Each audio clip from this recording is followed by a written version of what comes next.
Hello, a very good morning. Welcome along to Ireland AM on Virgin Media One. It is Thursday, the 19th of September. Thank you so much for joining us this morning. Here's what's coming up on today's show. Well, first up, we're going to be discussing the EU's proposals to ban smoking and vaping in certain outdoor areas. Would you like to see that? Does the passive vape, smoke, or just normal smoke affect you? 0896 111 111. Send us in your messages on that. We're going to be discussing very shortly. Also, buyer agent. We're going to be asking what a buyer agent is a little bit later on with Liz O'Kane. She's going to be here at 7:45 to give her expert advice on getting on the property ladder and how you can get involved in the next series of How to Buy a Home. Spend lots of money because it's going It's higher going to and cost higher. a lot of money. Do a bit of help on that one. 8:15 illustrator Chris Halton is going to be here to tell us all about his first non-fiction book, all about how humans share information and shape the world. Yeah, he does such amazing illustrations. We're going to have some in the studio as well. Looking forward to it. Now, it's the 25th birthday this year. And he doesn't look a day over 25 himself. That's on the auto cue, Alan. It's not my fault. Good morning, my love. But he's feeling it. Yeah, lots more birthday celebrations to come right throughout the morning. We're going to be celebrating one of our chefs who's been with us for over 14 years. We're also going to be looking at Ireland AM's impact on charity fundraising. And we'll be toasting to another 25 years with a nice tasty tipple towards the end of the show. Now, as you know, Deric has been touring the country on Ireland AM's 25th birthday tour. But he's back in Dublin this morning. Where are you, Deric? Yes, good morning, Al. Beep, beep. We've landed here in Dún Laoghaire this morning ahead of our trips from Mallow in North Cork and all the way to County Laois.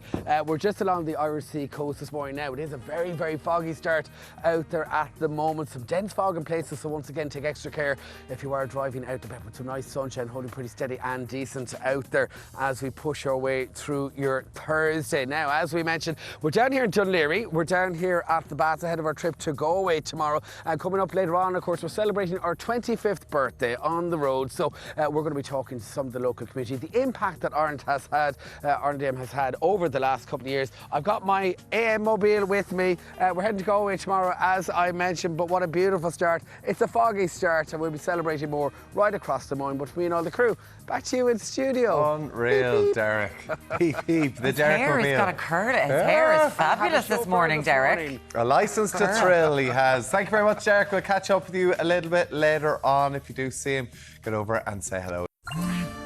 You need to be chilled to handle Irish weather. That's why Chill sponsor weather updates on Virgin Media One. Míle maithagad Tá mí beán seo Dún Laoghaire in Dún Laoghaire live here for Dún Laoghaire in South County Dublin, where AM viewers can enjoy super fast, full fibre broadband at 99.9% reliability, courtesy of Virgin Media. So good news around. Of course, we're continuing our 25th birthday road trip celebrations, so we're going to be catching up with some of the local community, finding out how Ireland AM has impacted their lives. That's all coming your way live at 8:35. So do stay with us for that. Now, Avril Valera with us at cameras this morning. So let's take an opening look at how it's shaping up for your Thursday. And it is a very foggy start out this morning. In fact, some dense fog in places. So if you are driving on the roads, you're heading to the ploughing nice and early down Ratheniska, do dip in and out of your fog lights, as it is pretty tricky in terms of those driving conditions. The sunshine will pull through and it will be slow to lift and shift in terms of that mist and fog. So once again, exercise caution now in that easterly airflow. Now, right across today, that lovely ridge of high pressure is keeping conditions nice and dry, returning, and it is holding sunny out there today for the most part. A beautiful September day out there today, and temperatures warming up pretty nicely. The UV index will be high, so keep the sunscreen on standby too, with top values of 20 to 24 degrees. Nicely then into tonight, holding mainly dry and settled. It's a very similar picture to what we've been painting over the last 4 nights. Really good, dry, clear spells, allowing for some patchy mist. Once again, some dense fog around inland and sheltered areas. On back roads as well, motorways not an exception either, with overnight lows they're back to around 11 to 15 degrees. So that's how it's shaping up here in a very foggy Dún Laoghaire in South County Dublin at the moment. Bethmi Bio Risha Lahur Teresha Shocked Godishin Slán. You need to be chilled to handle Irish weather. That's why Chill sponsor weather updates on Virgin Media One. Now, coming up after the break, you will have heard in the news at least 20 more have been reported dead by Lebanon's health ministry following a second wave of attacks allegedly from Israel using explosive handheld radios. Yes, we will be discussing that and the stories hitting the papers this morning after this short break.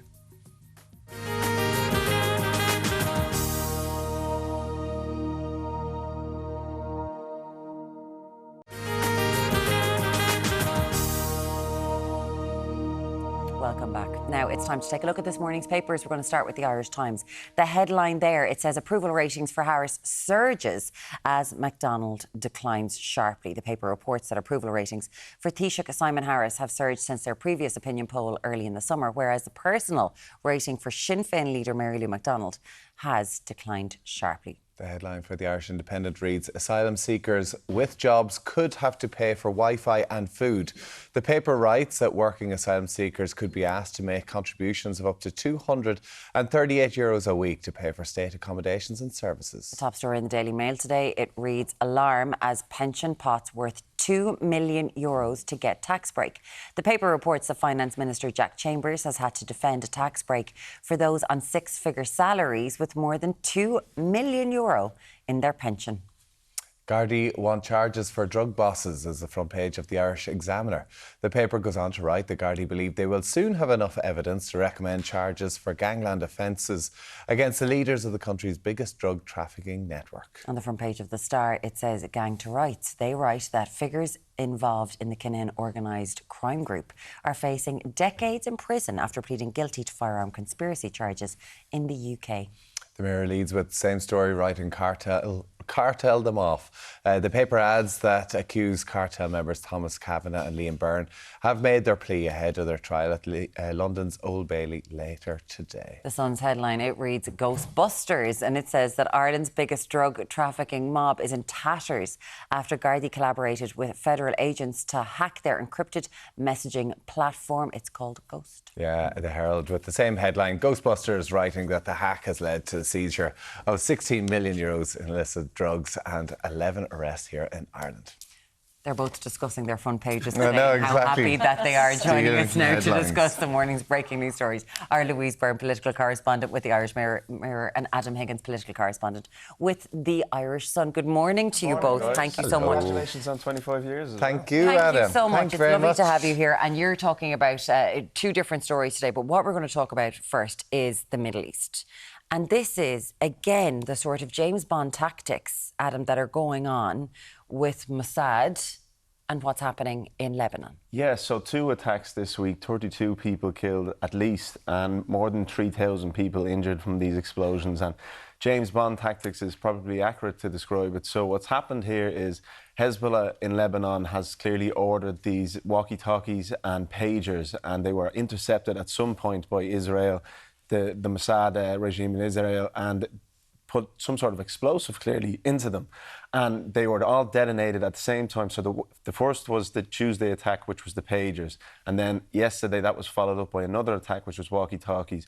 And these were detonated at a time when Israel had no idea where these devices were in the country, who was standing beside the person holding them. And you see that in the deaths. 2 children have died from the pagers attack as well. So it has been a significant escalation in the conflict between Lebanon and Israel. And I know there'll probably be a lot of Irish families watching who will be concerned because their families have soldiers over there at the moment in Lebanon. Peacekeeping. And it is a worrying escalation in that conflict there, where our soldiers are on the border. Yeah, insane. Another worrying thing is because, listen, the Middle East is on a bit of a tinderbox at the minute. We're worried that things are going to escalate to a really scary level. And the Defence Minister for Israel has said that Israel are opening a new phase in the war and shifting a lot of their troops to the north, Louise. And I mean, that's terrifying in and of itself when you think that this war could actually get any worse, when you see the thousands of people who are dying, the amount of children who are sick in Gaza, and news actually yesterday that we're going to be bringing some of those sick children from Gaza to Ireland for treatment, which is, you know, I guess a small part that Ireland can play. But when you think that this war could actually get worse, it's quite a frightening thought. And I mean, this is definitely an escalation in conflict. And, you know, initially you had the Israel-Gaza, and that was, you know, a terrible war in and of itself. But now if you have this Israel-Hezbollah element to add to that, it really does make things in the Middle East very uncertain, and it makes life for people there very uncertain, and it's quite frightening that no one can seem to talk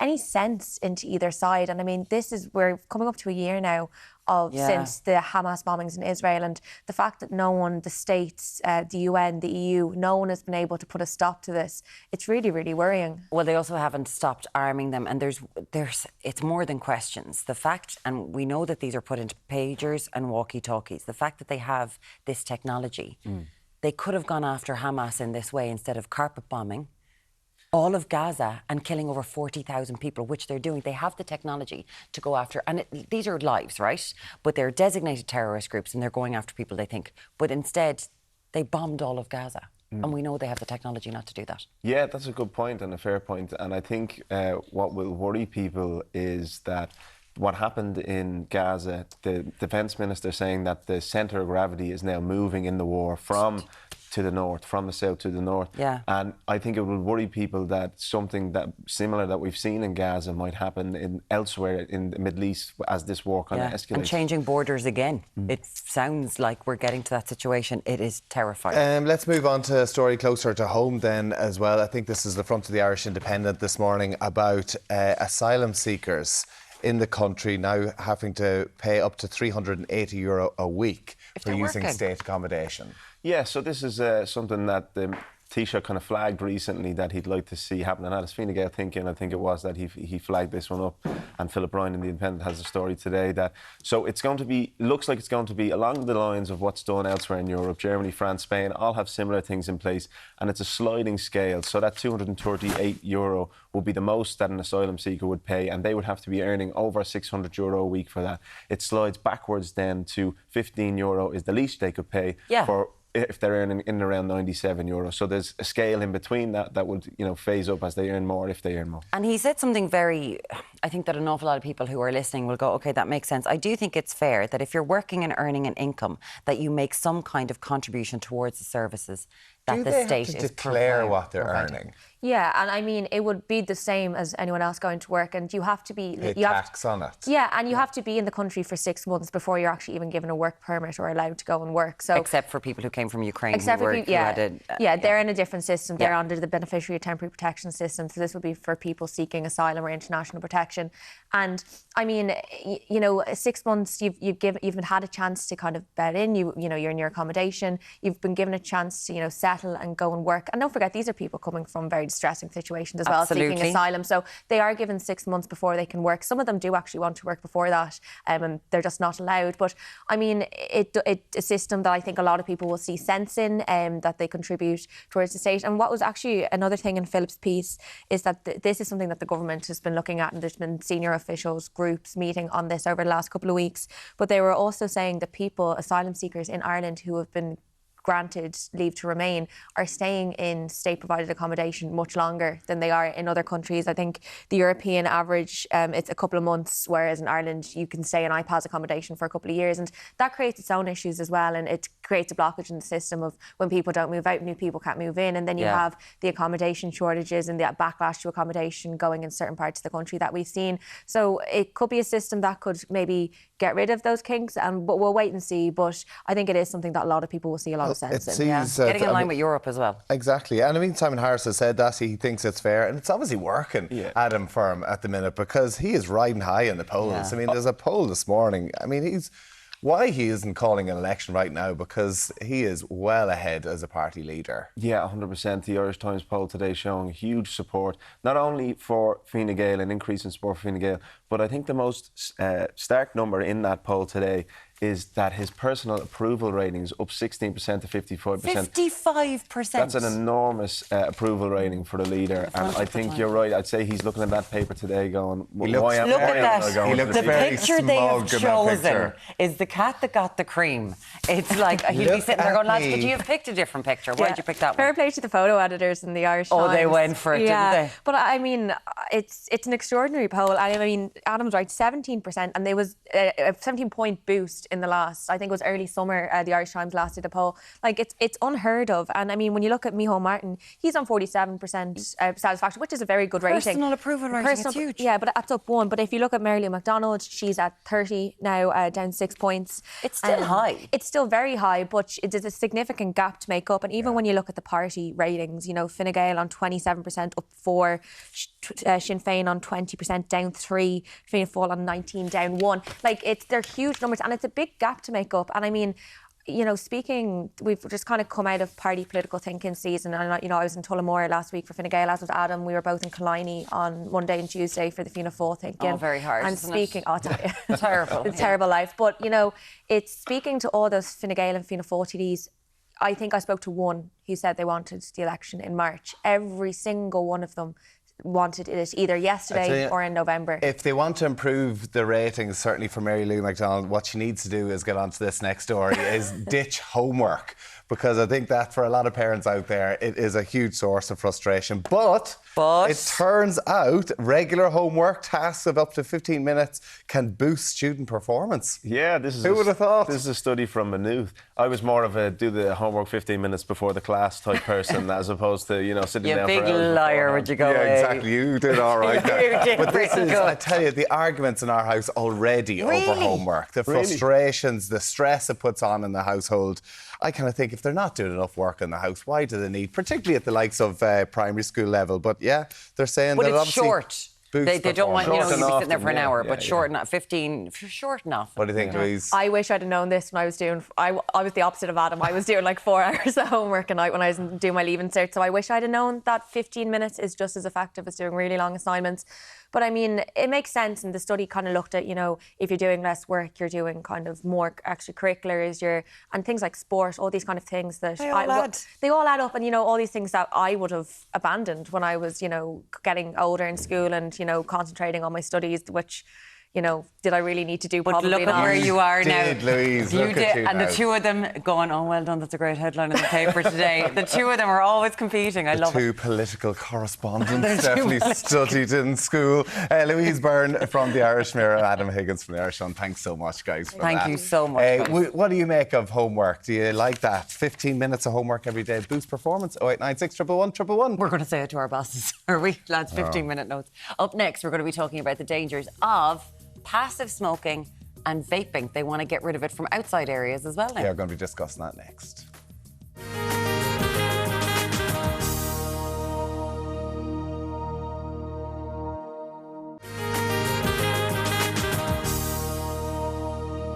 Now, yesterday, the EU called on its member countries to introduce a ban on smoking and vaping in many public outdoor areas. This follows the news from last week of Ireland's ban on the sale of disposable vapes. We'd love to hear from you on this, 0896 111 111. Joining us to discuss the new EU proposals is Director General of Tobacco Free Research Institute of Ireland, Professor Luke Clancy. Good morning, Luke. Good morning. It's lovely to have you here. OK, so a ban on smoking and vapes in outdoor areas. What does that mean? Well, it's a recommendation. Yeah. Because, as you will know, the EU hasn't got competence in health policy. But what they have is a duty of care, as it were, to see that people are protected, and the children in particular are protected from something that's known to kill them. So that's why it's a recommendation. They already had one on smoke-free. As you know, Ireland didn't wait for an EU recommendation. We did it first and best, I'd have to say. But this outdoor area, is it banning smoking areas? Is that what it is? It isn't actually. They may come into it, but it's about public areas, you know, like swimming pools or playgrounds. For instance, in Ireland, we have already done some of this. In Fingal, County Council, in their parks, play areas in parks, where children play, they banned smoking in 2011. Right. And we had been involved in the research to show that there was butts everywhere. We could measure the nicotine in the air and other bad chemicals. And You're saying sports stadiums as well? And sports stadia. Now, surprisingly, Croke Park isn't smoke-free. There has been efforts, Aviva is much better at that. Okay. But this should go where there's children as well. It should be at all GA grounds and other sports grounds. But so I know that they brought it into UHL, University Hospital in Limerick, so they didn't want people smoking on the campus. They were going to be the first free smoking campus. But vaping as well, though. Vaping as well, but I'm just saying everyone moved just outside the wall and there's just butts all in the public area. There's people out in their dressing gowns and they're all just smoking outside. Do you know, we're talking about hospitals now, is it? It was a hospital, yeah. They tried to bring it into Limerick, and when you're in hospital and you kind of want a cigarette, people are going to have a cigarette. Well, they don't. When I was young, they were smoking in the hospital bed. Oh, yeah. And it was possible that the doctor would come along and smoke at your bedside. Now, that doesn't happen. So you have to think a bit differently. Will it happen? It could. Now, it's smoke-free campuses in hospitals, for instance. Yeah. That's been a policy here for some years. It isn't entirely successful, but you have to think a little bit behind that. Isn't it very likely that the people most likely to be smokers are already in hospital? Yeah. You know, half the people are there because they smoke, with heart disease, strokes, COPD, cancers. A quarter of all cancers due to smoking. So they're likely to be in hospital. They have all the trouble of the disease, and then they try to give up smoking as well. It's not easy for them. But what about all the visitors? And this is where it comes in, because what matters, and one of the big effects of banning the smoking, I mean, the primary rationale is that secondhand smoke kills. It causes cancer, heart disease, strokes. So that's one reason. The other reason from people like me would like it is that it denormalises smoking. And that's what happened in Ireland. Smoking was denormalised by the smoking ban. For instance, children smoking, or 16-year-olds smoking in Ireland, when the ban was introduced 20 years ago, nearly half of them, and girls more than boys. When this happened, it fell every time until 2019. And you'd say, well, what has that got to do with smoking in pubs? It has, because the discourse has changed and the denormalisation has changed. And that's one of the main benefits of this. With the Which is tobacco amazing industry. that even the EU, like, I mean, it's ambitious plans that they're hoping to have a tobacco-free Europe by 2040, which is extremely ambitious. Well, we've seen a drop in cigarette use, but we've seen a massive rise in the likes of vaping. So what damage does passive smoking and vaping do? Well, passive smoking, or second-hand smoke, causes the same diseases that smoking does, but to a lesser extent. You know, say that... So cigarette smoke and vaping smoke. Well, we'll separate them because we don't know as much. We don't know. We do know a bit about it. We've done some experiments on what second-hand vape does. So what? Yeah, because I don't... It's an irritant for a start. It has nicotine in it as well. But remember, I was saying that the optics are important. When we used to ask children 20 years ago how many of their friends smoke, they would say nearly all of them, 80%, 90%. It wasn't true. But the perception was that everybody was smoking. And that's because you saw it.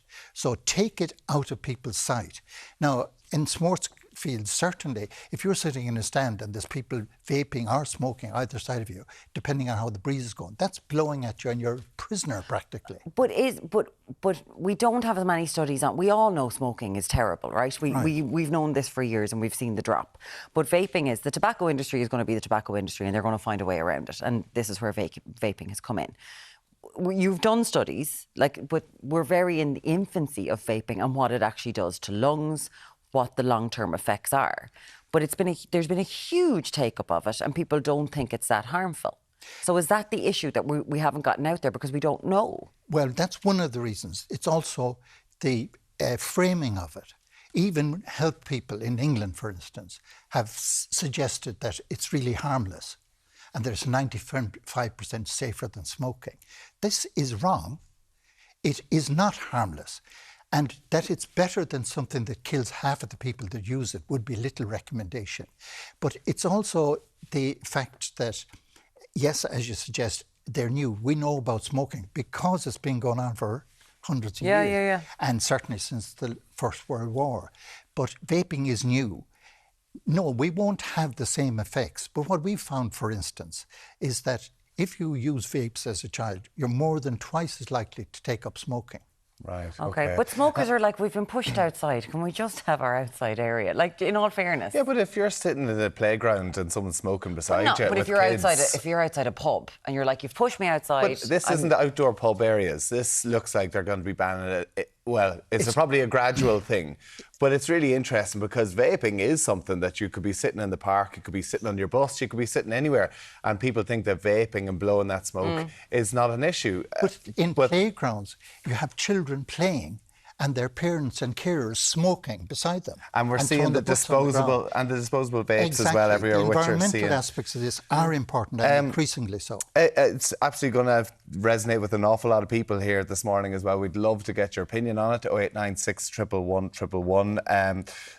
Professor Luke Clancy from Tobacco Free Research Institute Ireland. Thank you so much for coming in and giving us that. Very interesting. We'd love to hear from you on it.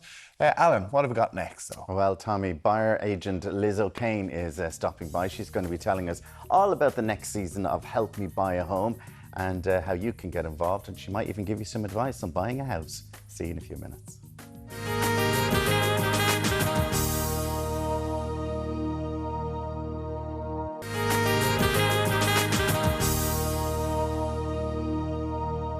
Welcome back to Ireland AM. Now, happy news this morning with figures showing that house prices, they grew by 9.6% this year. In just a few months, the housing market in Ireland remains highly competitive and difficult to navigate for so many house hunters. That's an understatement, to be honest. It certainly is. And here with her expert advisors, presenter and buyer's agent, Liz O'Kane. Good morning to you, Liz. Good morning, Liz. What's a buyer's agent? What do you do and how do you help people? All right. So I am the estate agent who sells nothing. Okay. Okay. I love it. You're an estate agent who sells nothing. That's it. So traditional estate agents will stick a for sale sign into somebody's front garden and they will stand there on Saturday afternoons hoping to extract bids from people. Yeah. In our very tricky market. So the seller of that property has somebody who represents them. I act exclusively for the purchaser and I represent the purchaser in the research, sourcing and negotiation of residential property. OK, so it's like Mirren's looking for a house. She goes to you and she says, I need a house in this area. Can you go and source it for me? That's my budget. Buy me a house. If Mirren sat down with me today, which she should have done 2 years ago, but anyway, if Mirren sat down with me today or any potential client, we would sit down, have a very frank conversation, exactly as you've just said. Budget, location, what your aspirations are for that property. And I will tell you very quickly whether I believe that's achievable or not. Oh, so because you'd have to say, you're going to have to widen your search. You're going to have to, We might have to change the goalposts. Yeah. We probably need to manage expectations. Yeah. A little bit, OK? But most people come to me because they've actually failed in the marketplace. Can I talk to you a little bit about, for people all over the country, regardless of where they are? I was talking to a woman the other day. She's from Kerry. She's a teacher. She wants to buy in her village. Yeah. And it's all gone because she was like, Americans have bought loads of houses. Like, literally, holiday homes. They might come once every 6 years. She was like, I'm being bought out of my... It seems insane. Like, I remember trying to buy during the Celtic Tiger, and I just went, no. And it turned me off at all. It's back. It's not as bad though, is it? Or is it as bad? We're at the same levels. Are we? Yeah. 9.6%. We have gone beyond 2009 levels. We're way over 2000. It feels very hopeless for people out there at the minute. It is a crisis. Yes, it is a crisis. And to be really frank, I'm not entirely clear where the answer lies. Our housing stock is shockingly low. Yes. The appetite to purchase is extraordinarily high. There is and there is massive competition. And the lenders are willing to lend, and therefore you have a huge amount of people who have the ability to draw down a mortgage, and they really want to. They really want to own their own homes. What is it about Ireland that is the thing where in other European countries, is it because the rentals are so high here that it makes sense to have your home? Because there's people, I know people who've rented all their lives in apartments in other European cities and the countries. But there's very little stability in renting. Yeah. There's very little stability at the end of the day. Now, if our tenancy laws were as strong as our European cousins' tenancy laws, whereby they live in Rent-controlled. Rent-controlled cities with wonderful parks and amenities, and are very happy living in apartments, and use parks for barbecues and gatherings and parties and all of that. Yeah. We don't live like that. No, it's actually in our DNA culturally for us to lock ourselves up in the back garden where nobody can see us. It's back. Nobody wants to be overlooked. Okay, you've got to give somewhere along the line. Okay, it's like John B. Keane in the field. Yeah. You're not getting my patch of grass. That's it. So what? Because I watched the last series of Help Me Buy a Home. Like, I was watching it, and the way you flip perceptions, and you have these really honest conversations, I have to say, with some people who are like, okay, well, why aren't you looking at apartments? Why aren't you looking at this? Why aren't you looking at that? What would be your kind of bits right now? 3 bits of advice for anyone who might be trying to buy a house. Oh God, I know. Everybody who's looking in now is like, God, gotten closer to the telly. Yeah. Oh God. Look, manage your expectations, right? And try to think outside the box. Try to think outside the box. If this is plan A, have a very good close plan B. Right? And that may mean just move your location. If you desperately have in your head that you want a 3-bed, please consider a 2-bed home that you might be able to get up into the attic in time to create another bedroom, a study, a TV room, whatever it is, in time. Yeah. Manage those expectations. You know, it's so difficult to advise. Because people are so fixed in their careers, where they work, where they want to live. Yeah.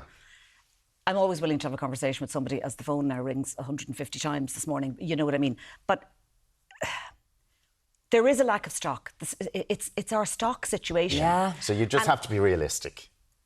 Yeah, well, we all have to be realistic about every single decision. I know I'm not really giving you a definitive answer, particularly. Because you have to talk to people. I know that's what you do when you sit down and we've got an issue with Airbnb in this country and what's going on. But tell us about, because honestly, I really enjoyed the series last year. I really did. And it was so insightful because we are a different housing market to so many other housing markets. You're doing it again.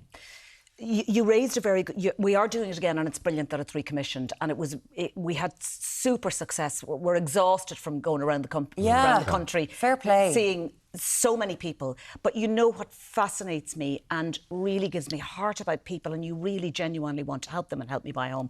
I am dealing with families at the moment. Families. Couples with 2 children who are sharing a rented home in order to save, to get a deposit, to buy a home. So you're talking 4 adults and 4 children sharing a house. Wow. And that makes you... And these people are working. They're working hard. They're saving hard. And honestly, that it hits me in my tummy from the gut to say, I really want to help these people. Yeah. But you do want to help people, and you do want to get people involved in the new series. So you're looking for couples, for anybody who's looking for a house. Would be important to point that out, wouldn't it? Yeah. Important to point that out. Okay. So you are so if people want to get involved, if they're looking to buy a house and they want your fabulous advice, what do they need to do? We're in the middle of shooting at the moment. We have about 3 or 4 more participants that we need. Right. We will be ongoing, I'd say, till the end of October. Anybody out there, anywhere in the country, would love the Midlands, would love the Southwest. We would love anybody in Donegal who'd like to buy in Donegal. That would be wonderful, because we haven't been to Donegal yet. And she wants a holiday, lads. Get in touch with you.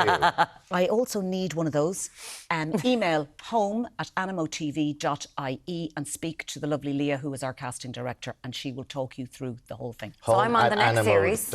TV.com. Love to see I'm going to be on the next series. Well, you're on the telly enough, but I'd love to see you in the box. Look, I mean, there's so many people out there crying out for some help, and I know this series will be able to help a lot of people. And in terms of our housing crisis and this big lump of money now that's going to be lodged into this country, I'm telling you, politicians are politicians. We need blue sky thinking and a really strong entrepreneurial summit to decide what is going to happen with this money. And because you can lead it. And I do not believe that politicians take risks with money. Entrepreneurs do.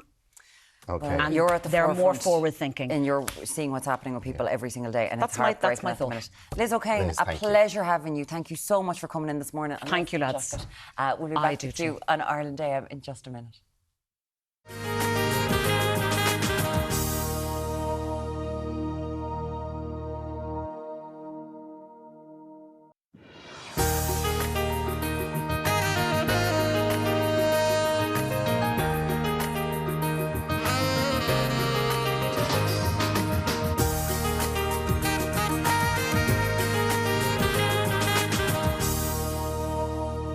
Hello, you're very welcome back to Ireland AM. Here's what's coming up. From cave paintings to mobile phones, best-selling author Chris Houghton talks to us about how sharing information changed the world. That's coming up at 8:15 this morning. A little bit later on, we're going to meet one of the many families who receive care and support from the incredible charity that is Laura Lynn. So good. And Michelle Lawler will be popping some bubbly a little bit later on. Are you ready for that? To celebrate 25 years of Ireland AM. That's coming up in the next hour. Well, 25 years and he's still going as well. You need lots of bubbly later on. Alan, what's coming up? Well, look who's in the kitchen with us this morning. Our favourite Edward. Good morning to you, Edward. Good morning. How are you? Happy celebrations. Happy celebrations. Now, of course, we had to have you on this week. How long have you been on the show? 14 years last August. Oh, just August. August gone. August gone. 14 years now. Look 14 at that. happy years. 14 happy years. Yeah. We love it. Everybody, anytime we're out and about, they go, oh, we love Edward and we love Catherine. Yeah, of course. My mother, as everyone thinks. I meet so many people to say, oh, you're very good on the telly and your mother's great at the bacon. I remember one year I said, this is the truth. Down in Enniscorthy one year I said to this lady, oh yes, she is, because my mother is very good at the bacon. She said she's great with the flour and everything. And I was like, oh yeah, no, she's not my mother. Oh yeah, Catherine Hayden is not my mother. Okay. Lady Hayden. We'll clear that up this morning now. You're making a chutney for us because that was the first thing you made. The very first thing I made in August 2010 was an autumn fruit chutney. So I'm going back to my roots. You're going back to your roots and reminiscing with us. Absolutely. Looking forward to that. And we have a little bit of a surprise as well later on. Now, today, Deric is meeting some community groups, businesses, and even some furry friends who've benefited from Ireland AM over the years. Over to you, Deric. Absolutely, Al, and welcome down here to Dún Laoghaire.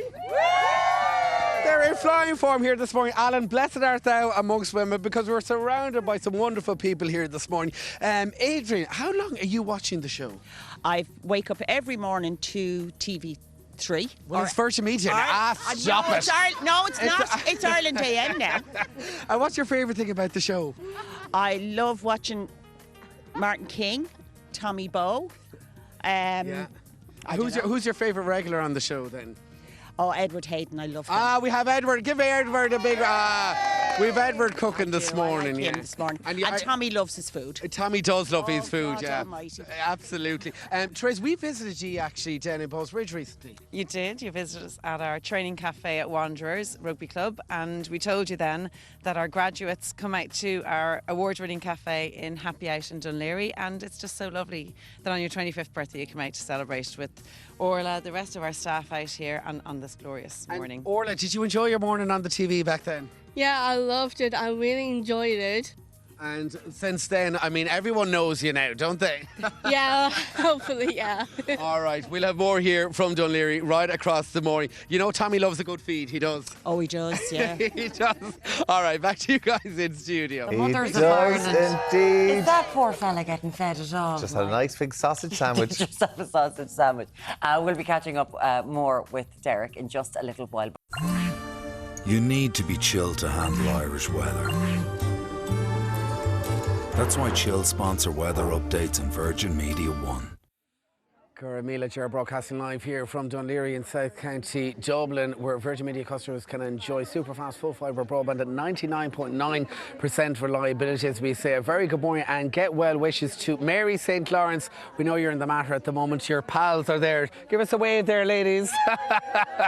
They're sending you the very best wishes, Mary, and a speedy recovery. Anyway, we're just getting past 8 o'clock here together, and it is a gorgeous start onto the east coast, and in fact misty and foggy out there this morning, quite dense and spots. So if you're driving on the roads, do take it nice and easy, dipping out your fog lights as you need them now in those light easterly or variable breezes. Now right across today, if you're heading down to day 3 of the ploughing in Ratheniska in County Laois, keep the short sleeves and indeed the sunscreen handy, because the sunburn UV index will be quite high out there today. Wall-to-wall sunshine. What a beautiful September's day we have out there today, and certainly batting a home run in terms of those dry spells as well. Not a shower in sight across the island, with top valleys of around 20 to 24 degrees. Into tonight then, mainly dry, clear and settled patchy mist, a little taster of fog as well as we work our way into those early morning hours. Again, that fog will be dense in places, especially on back and by roads, so exercise caution if you are driving out and about, with overnight lows there back around 10 to 15 degrees. So we'll have more coming your way at 8:35 live here in Dún Laoghaire until Gadisha and Slán. You need to be chilled to handle Irish weather. That's why Chill sponsor weather updates on Virgin Media One. Now it's time to take a look at this morning's papers. We're going to start with the Irish Times. The headline there: approval rating for Harris surges as McDonald declines. The paper reports that approval ratings for Taoiseach Simon Harris, they have surged since their previous opinion poll in the early summer. He's up at 51% personal approval rating. But Sinn Féin's leader, Mary Lou McDonald, she has declined sharply, but she's still in the 30s. The headline for the Irish Independent reads: asylum seekers with jobs could have to pay for Wi-Fi and food. The paper writes that working asylum seekers could be asked to make contributions of up to €238 a week to pay for state accommodations and services. The top story on the Daily Mail says alarm as pension pots worth €2 million to get tax break. The paper reports that Finance Minister Jack Chambers, he has had to defend a tax break for those on 6-figure salaries with more than €2 million in their pension pot. Gardaí want charges for drug bosses as the front story of the Irish Examiner. The paper goes on to write that Gardaí believe they will soon have enough evidence to recommend charges for gangland offences against the leaders of the country's biggest drug trafficking network. On the front page of the Star is the headline: Gang to Rights. They write that figures involved in the Kinahan organised crime group are facing decades in prison after pleading guilty to firearm conspiracy charges in the UK. The Mayor leads with the same story, writing, cartelled them off.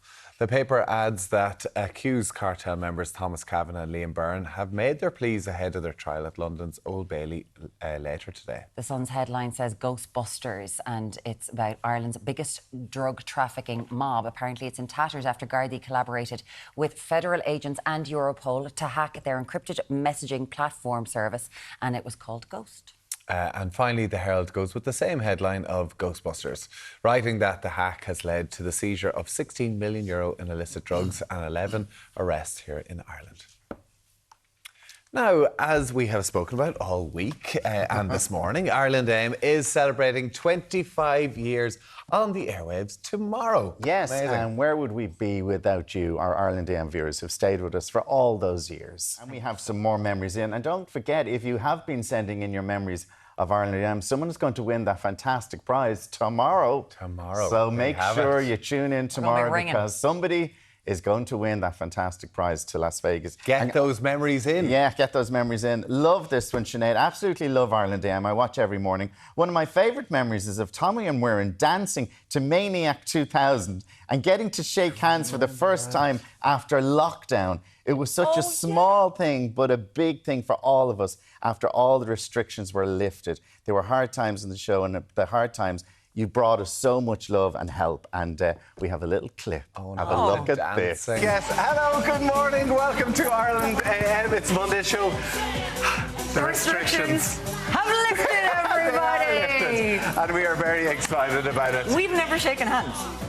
Good morning. Good morning. Let's leave the hugs for the minute. We've worked together since September and we've never shaken hands. Good morning. How are you feeling? How was your week? Look at that. Look at us now, huh? It's all hugs now. Exactly, It's you know, all hugs. COVID, what? Isn't that crazy? Although I do love a bit of... You obviously love Maniac. You were going for it, weren't you? I'm going to a wedding tomorrow and I'm like, when is Maniac coming on? When's Maniac coming on? The DJ has been warned. Hate that shirt, though. Yes, anyway. honestly, that's only a couple of, 2 years ago, and we couldn't shake hands. Mad. Isn't it? mad. We were spending literally every day with each other and still had the 2 metre distance. So, yeah, absolutely. That's one of the amazing things. Ireland was there through all of that. I forgot about it. Can I say hi to Nikki this morning who sent this in? Because this has to be one of my favourites. My favourite memory has to be Alan Hughes sparring with Katie Taylor. I still laugh about it to this day. I think we're just going to... I swear to God, Alan, the outfit... Do you know what the thing was? Look at the nipples. I actually thought, I thought she was going to be, when we got into the ring, that she was going to go, nice and easy on me. She's such a professional. Even, small little jabs were she went... Are you ever going to show... Tried No. But she's such a professional. Hold on now. Look at me, look at that. Oh, good God. We're in training for the panto here. About to do. Are we going to show her actually? So what's this? 2013. Wow, that's 11 years ago. Unreal. And see the heights that she's gone to even since then. Yes. And Alan's still here. All from your guidance, Al. I'm telling you. Are we showing the whole VT here? I don't know, but I want to see it was actually when I got into the ring. She boxed the head off you. She boxed the head off me. It was actually she actually really landed a punch. I remember you were and I was like, oh, Katie, steady on here for a second. Imagine you clocked her one. That when would have I been good, first arrived to this show, it was one of the things I remember asking you about because I was like, come here, was that real? Because I remember watching it. Yeah, no, it was so good. Yeah. I don't think she could help herself. She just... naturally. Competitive once she gets in the ring, absolutely. Let's send in your messages. Of course, you could be in with a chance of winning that incredible holiday, and we will be announcing it tomorrow. So look forward to that. And we're all here tomorrow, just to remind you. Yeah. They're making us do a 5-day week. Oh all no! All of us are going to be here tomorrow to celebrate 25 years. Now, up next, we meet illustrator Chris Hayden for a chat about his newest book. Yeah, we'll be taking a deep dive into the history of information. We'll talk to you very shortly on Ireland Day.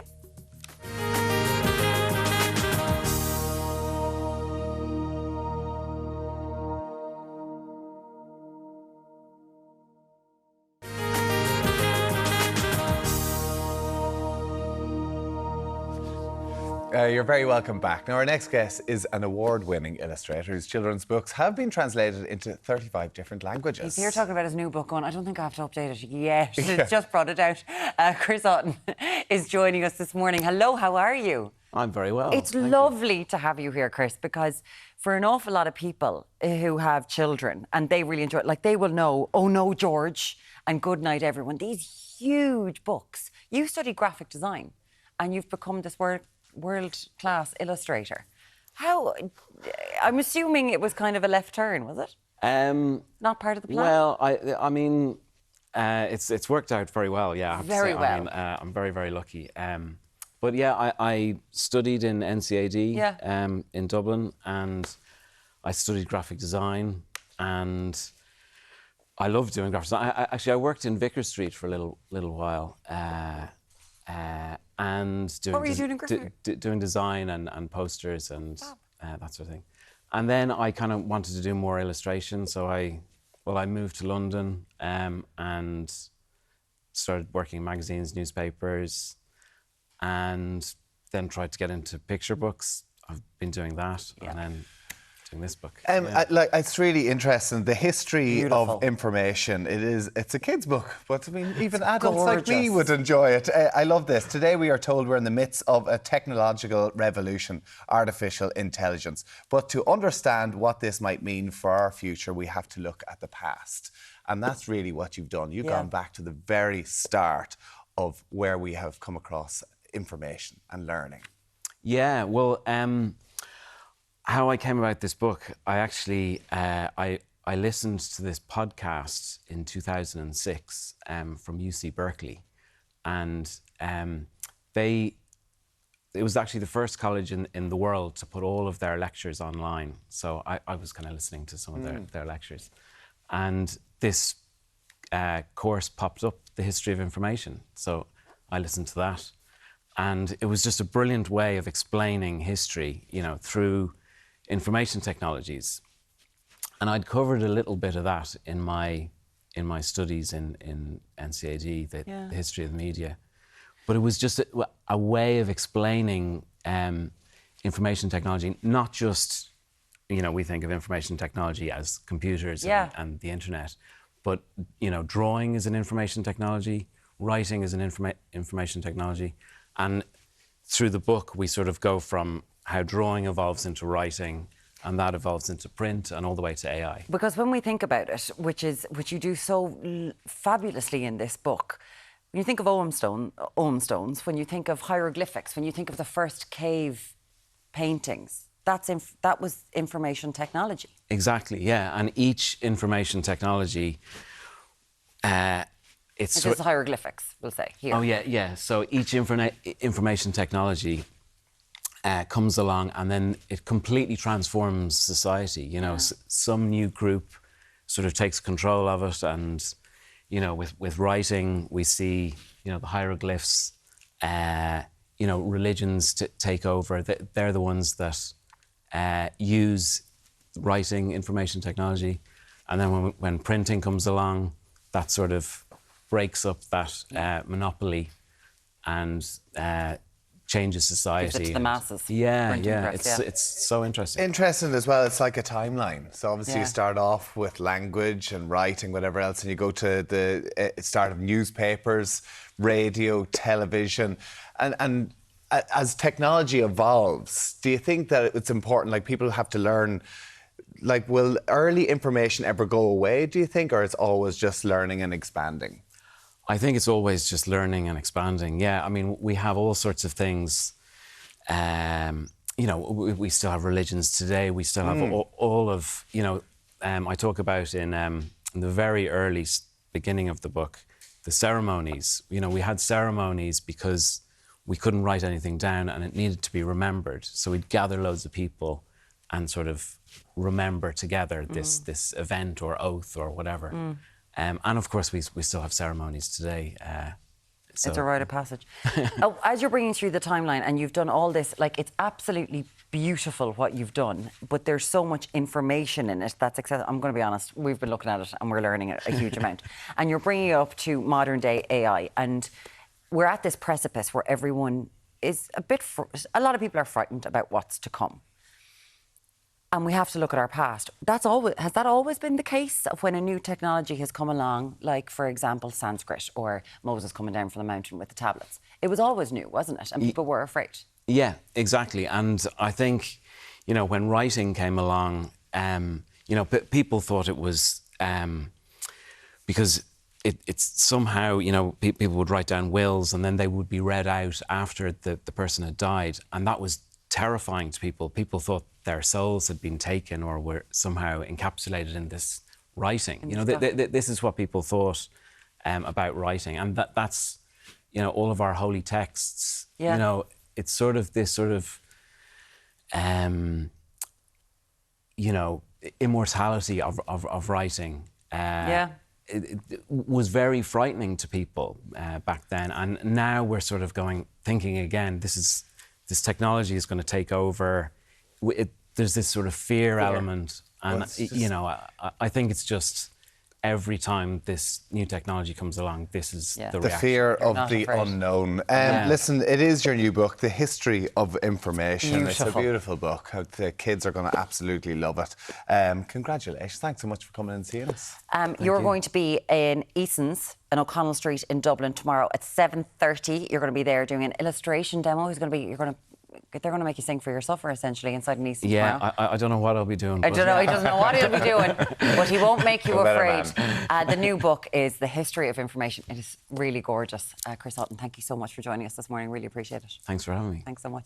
Now, after the break, we're going to be talking to Deric. He continues his tour of Ireland, celebrating the people who make this show what it is. Yes, and Edward Hayden is going to be in the kitchen, all coming up here in Ireland Day.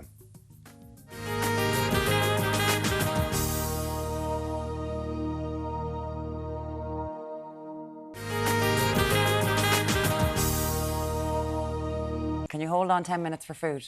I can. Yeah? Can you? We have to check with him. Normally it's food time. He brought in sausages. It's fine. Now, Who brought in sausages? Deric. Deric has been on an Ireland AM 25th birthday tour all this week. In his little Momo car. Yes, he's been meeting some charities and businesses who have been positively impacted by Ireland AM. And he's down at Dún Laoghaire Bats this morning. Deric, it's over to you. Yes, good morning, team, and welcome down here to Dún Laoghaire.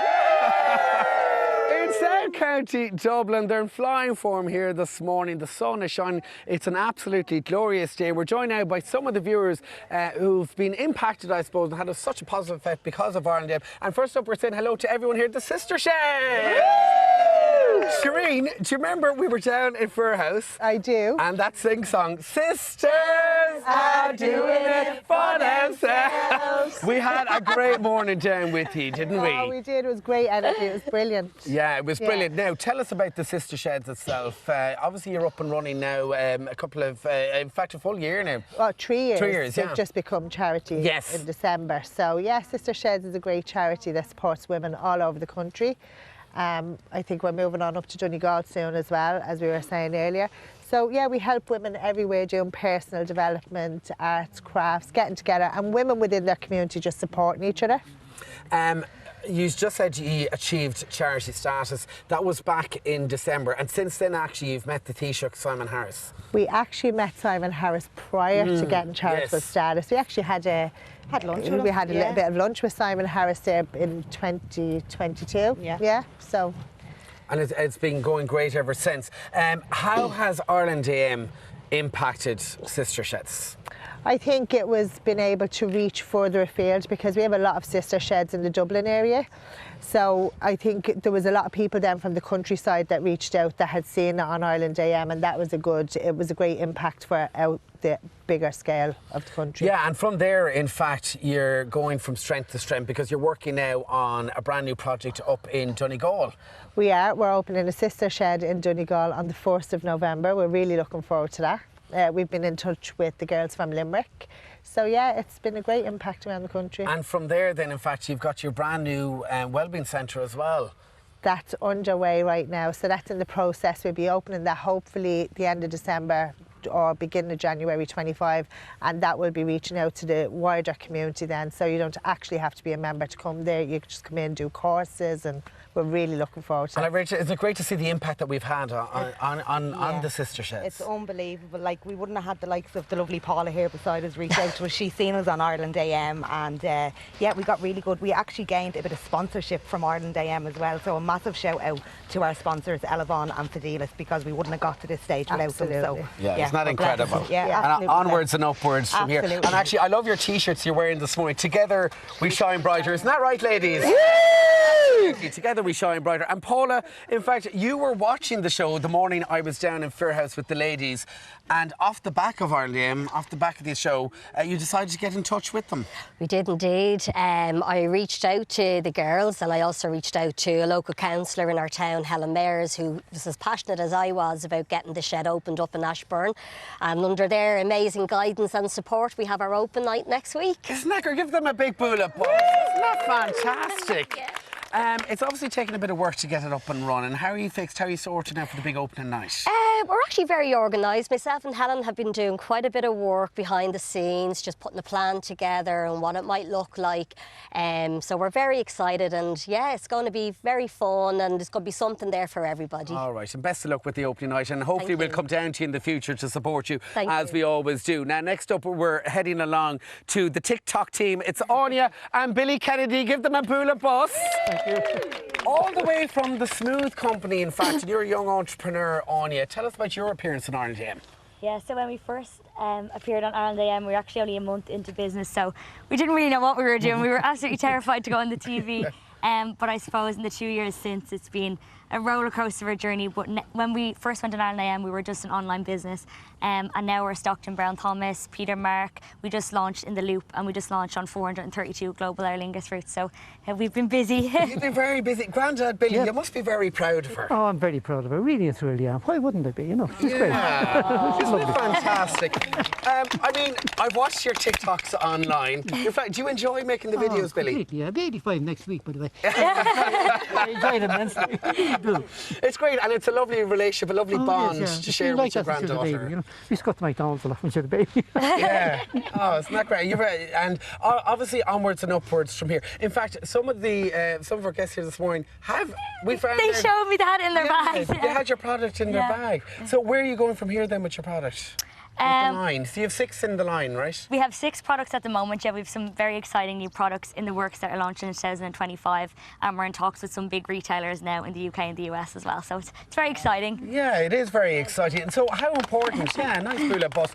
How important is it for Ireland AM then to get behind small businesses like yourself? It's very important. It's invaluable. Like for us as a small business, like I never even thought TV would be an option for us. For like many small businesses, wouldn't have the budget, you know, to do TV advertising or anything like that. So the brand awareness that we got from that, and it opened us up to like a whole new customer demographic who maybe have never seen the brand online. So it's just been brilliant. Yeah. Which is great. And as you said, you were only online, so for this to get national TV exposure was just an incredible opportunity. It's huge. And so many people have reached out and said that they first saw us on Ireland AM and has followed our journey since. So it's been brilliant. Isn't that great? And you're going to set up your own TikTok account, I believe. I will, of course. Yeah, you will, of course. All right, we'll follow your journey as well. And finally, we're going to say good morning to Elaine, Alan, and Brittany. Good morning to you, Elaine. Good morning. And Elaine, I've spent many a morning down with my lovely horse to the rescue team down in County Kildare, and they do fantastic work in terms of rescue and rehabilitation. And in fact, that's where you saw Brittany. Yeah, we seen Brittany on Ireland AM. We just lost our dog a couple of months before, and we seen her and kind of fell in love with her straight away, and then started following her on social media. And then a couple of months later, we picked her up. Great. And how are you getting on with her now at home? She's 9. She's a mix. She's an Alsatian and Akita mix. Okay. Yeah. So in terms of like rescue and rehabilitation, I mean, how important is it that platforms like ourselves give charities that status? Yeah, it's great, especially My Lovely Horse, where we got Brittany from. It's not as established, I suppose, as some of the more well-known rescues, so it's great for them. And a lot of people, I think, have started following them online and stuff from seeing them on Ireland AM. Which is great, and she's a lovely pet, and she's a good dog at home. She's a lovely pet. She's spoiled rotten. Oh, she's spoiled rotten, no doubt, and she's great space at home as well to run around. Anyway, before we let you go, ladies, to the sister sheds, we know we're massive fans of you, and we couldn't let you go without some hampers. So this morning we have got some little presents for you. All right, yes. So we've got a goodie bag from skincare and lifestyle brand Voya, and we're going to bring them all in here. Give them a Bula bus here. We've got a hamper from family-owned fragrance business Max Benjamin, and also we've got a beautiful hamper from the Galway-based business Dún, which we're heading down there to Cúnta na Galva tomorrow. Look at that, we've got some lovely presents to share amongst all the ladies in the sister sheds, and that's courtesy of all the team in Ireland AM and all our businesses for coming on board. Thank you so much from me and all the crew here in Dún Laoghaire. Will we have a little bit of a sing-song? Yes. Sisters are doing it for themselves. Back here in the studio. Go on, just let them sing there. Their own bells. Fair play. Thank you so much, Deric. It looks gorgeous out there as well, doesn't it? Really does. I love him. Everything he does every morning. It's amazing to see the impact the show has, hasn't it, over the last 25 years. Thank you, Deric. We'll catch up with you a little bit later on. But coming up next, Edward Hayden is going to be recreating the recipe that he first made on the show back in 15 years ago. Yeah, he's going to be making a chutney. We'll see in a few minutes. There you have it.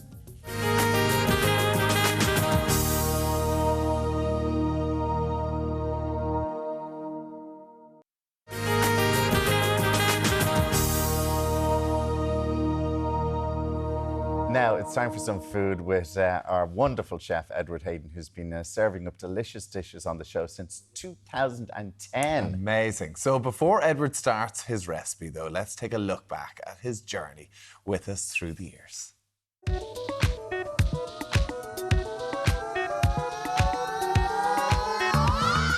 Desperately craving something sweet while he's here.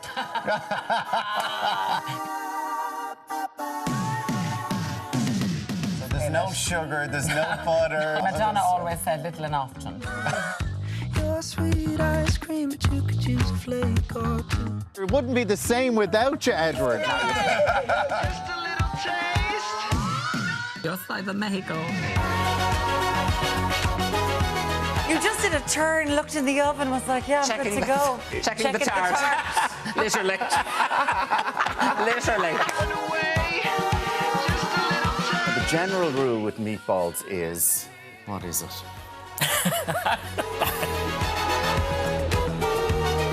Stop talking and serve. Lash it up, dish it up, he says.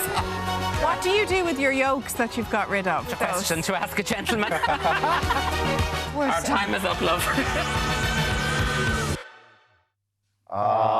Very good. Very good. Our favourite. Good on you, Edward. More hairstyles than Jennifer Aniston. That's the recurring thing. Some hairstyles, all right. Yeah, absolutely. Shorter, longer, darker, greyer. Lovely memories. Lovely memories, and the lovely Breda at the end as well. And of course, Joe. And Joe, poor Joe. We had great fun with Joe always, and base sports, of course, is etched in my mind. And you can't swim. Well, no, I can't swim. And we sent you down to water activities. The details were sketchy. Did you ever hear tell it being sold a pub? It was after cruising down the... cruising down the Shannon. And then afternoon tea. We told him all this, but we never told him we were going into base sports as well. Yeah. And it was like a tourism experience. I swear the fright on your face the first time you went down the slide. It was at the top of this 40-foot slide. Sinead Ryan was in a boat at the bottom saying, come on, we have to go. And if Sinead tells you to go down the slide, you go down the slide. Now, this was the recipe you made on your first morning with us. And now you're going to recreate a chutney. Absolutely, I certainly am. This was an autumn fruit chutney. I started in August 2010, so kind of, things like the cooking apples, tomatoes were all in really good condition. So that's the dish that I made on my very first day. So here it goes. We'll you've only 4 minutes to make it now. Yeah, absolutely. No problem. And you'll have it made in zip time. Great so here what I've got is I've got 8 tomatoes, which I have just sliced up, cut up into chunks. I've also got 2 cooking apples here. So I've just started peeling them and dicing them. You don't need to kind of be too specific with them. You can have them in nice big chunks. So I've got 2 cooking apples. And this is really all in one pot. So the 2 cooking apples going in there. You love this, don't you? Your big one-pot wonders. Again, of course, but the lovely smell of chutneys, that aroma of chutneys going around is lovely as well. Yeah. So in there I'm going to put some onion. I've got some green pepper. Okay, all in there. Loads of stuff I wouldn't have thought goes into it. Yeah, and this is just to make it a unique chutney. I'm going to give you a taste of it in a second. Got some sultanas there. I've got some sugar, so white or brown sugar. Oh my God. How much sugar now is that? I'm using 5 ounces of sugar, which is 150 grams. Garlic as well? No, it's ginger, fresh or ground. And then I'm going to put in about a half a teaspoon of paprika and about a half a teaspoon of ground cloves. And chili flakes. Okay, no chili flakes. 14 years. 14 years of chili flakes. The jar is finally empty. What I'm going to do, I'll just pop it over here. I'm then going to put in 6 fluid ounces of red wine vinegar. And very simply, I'm literally just going to cook that down. You're going to cook that down bring it to the boil. So just start it on a kind of a medium heat. How long would bring that it take? to the boil. It'll take about an hour. So you need to cook it for about an hour. After an hour, I have one here. Would you need to put more liquid into that over you won't, time? because think of the tomatoes. The tomatoes will all render down, and they're kind of really moist as well. Wow. So they will render down really well. You won't need to do anything else with that. I kind of choose a nice big wide-brimmed pot Put a lid on this. Not necessarily, not necessarily. But again, a nice low heat is essential. So as normally, I'm telling you, keep things on a robust heat. This time's a nice low heat. The resultant mixture is this. And if I can just tell you what I've got in the oven is I've got a jar. Now, I've washed this jar out and I've pushed in at 120 there for about 20 minutes to sterilise it. Now, the little thing I'd say to people at home. This is by putting that into the oven, you sterilise the jar. Absolutely sterile. And you see, I'm just holding it from the bottom. Now, the one thing I'll tell you that if I was doing this, when you are doing it, put the chutney in when the chutney is hot. So spoon the chutney in. Because then, of course, it will seal it in because we're going to put in the chutney. Then what we'll do is once you put in the chutney, press it all down, fill up the jar, and then put the lid on the top of that. And by doing that, that will seal in the kind of the chutney to act as a preservative. So this will last for a couple of months at home in the press. So pop it on. Again, I don't have it hot here this morning because obviously mine is just gone on. But put it into your jar just like that. I made this a couple of nights ago. So here is the chutney that I have made a couple of nights ago. Then what I would do is just put a lovely label onto that chutney. What do you call it? I've called it autumn fruit chutney. No, vanity prevented me from calling it that. Then what I'm going to do is... secret...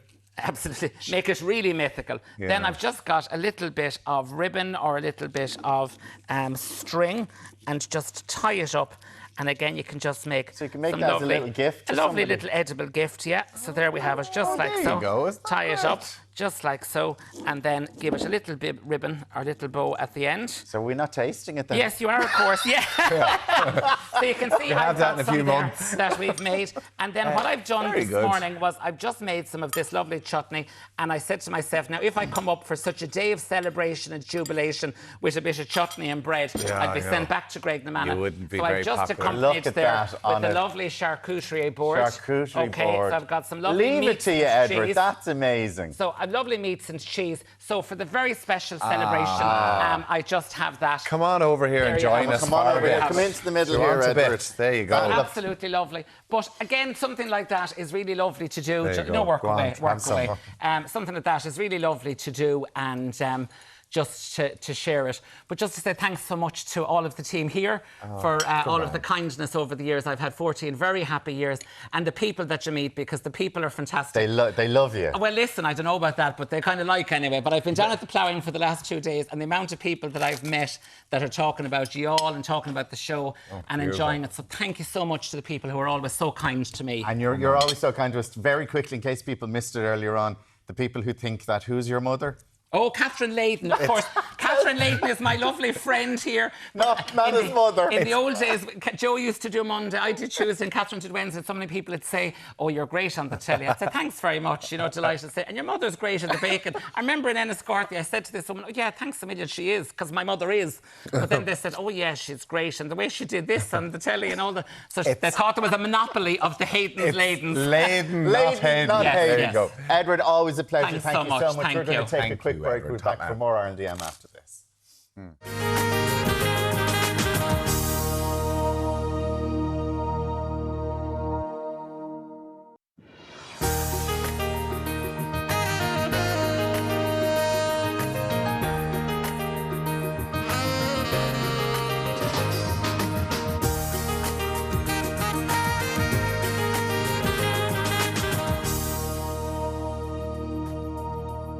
Hello, welcome back to Ireland AM. Coming up this hour, we're going to be speaking to a charity that Ireland AM has raised funds and awareness for over the years, and it's all with thanks to you. We're going to be catching up with a family that has been at Laura Lynn. That's coming up at 9:20. We're going to be talking to Nikita and her son, Ruben, just chatting to them outside, and they're so lovely.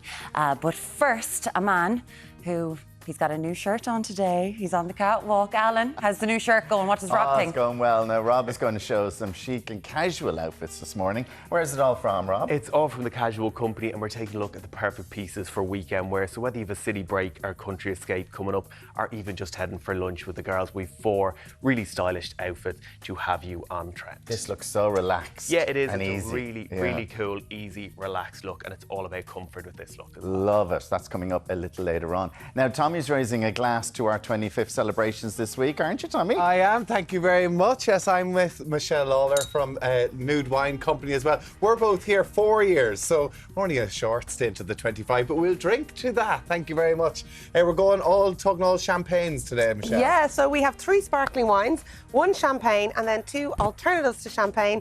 And you'll see this is a beautiful, kind of dark, nearly rose-coloured. So this is red grape, so we'll be comparing styles. Oh, it's absolutely delicious. Yeah, celebratory, for sure. A taste of more at 9 o'clock in the morning. Absolutely, Michelle. Catch up with you a little bit later on. You need to be chilled to handle Irish weather. That's why Chill sponsor weather updates on Virgin Media One.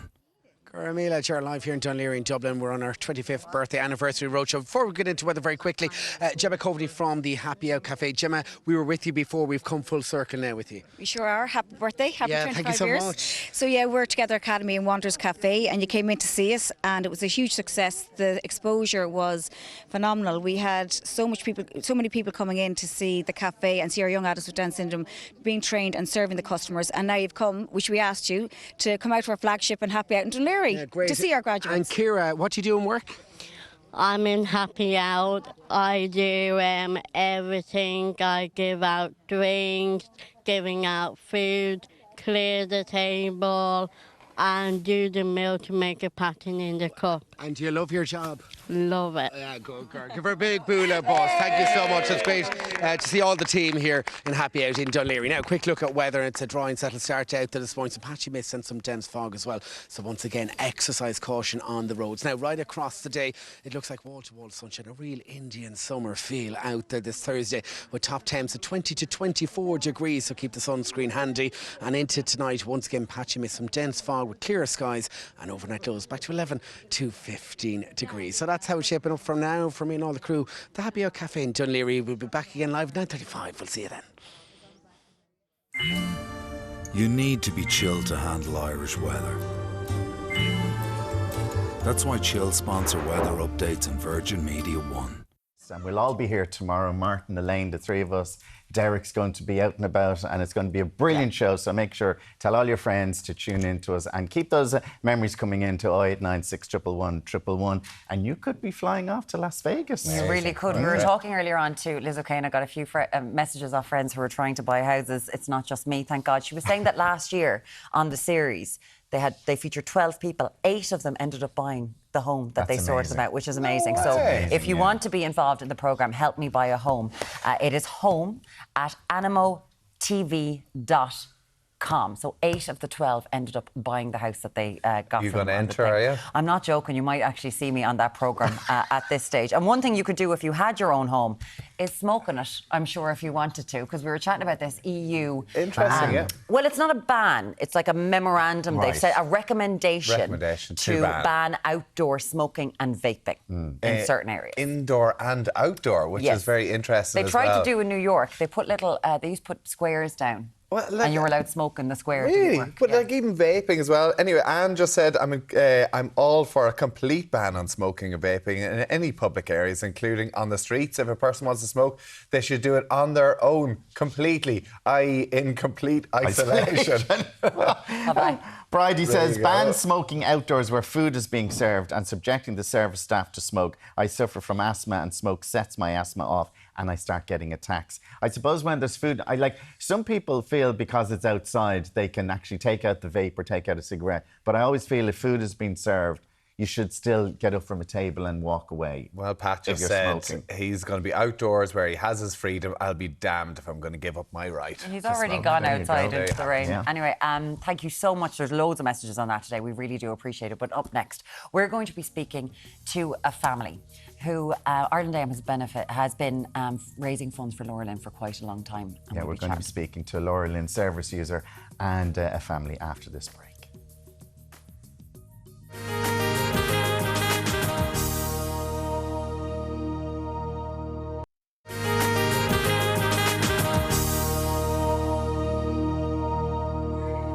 Welcome back to Ireland AM. Now, Laura Lynn, it is a beacon of hope for families all over the country. They provide essential services for children with serious illnesses and life-limiting conditions and respite for their families. Yes, we're joined now by Nikita Deegan and her beautiful son, Reuben, and Liz O'Donoghue to shine a light on the incredible work that Laura Lynn services do.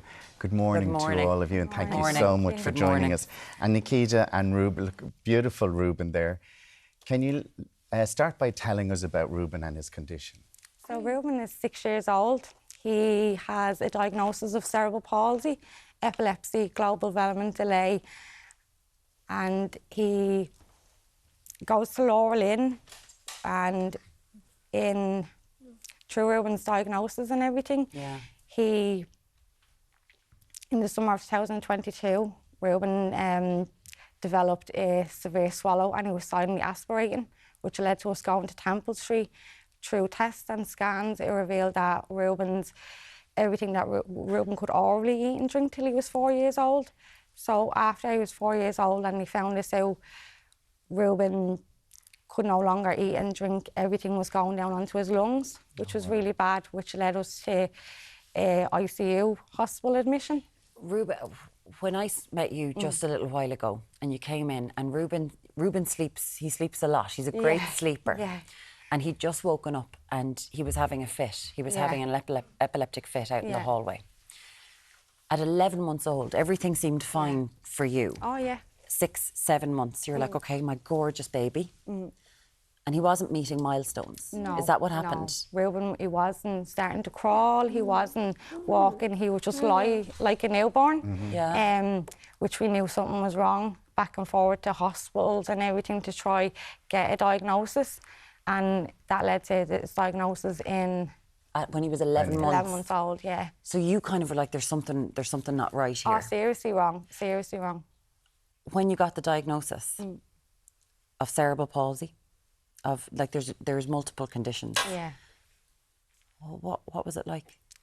I never forget that day that I found out that Reuben had cerebral palsy. I remember sitting in a room, Reuben got examined by his consultant, and she sat us down, and Reuben was sitting on my lap, and he was sucking a soda. And I remember his soda falling out off his chain and onto my lap, and I went to pick it up, and as soon as I picked it up and I had my head down and she said cerebral palsy, I started crying.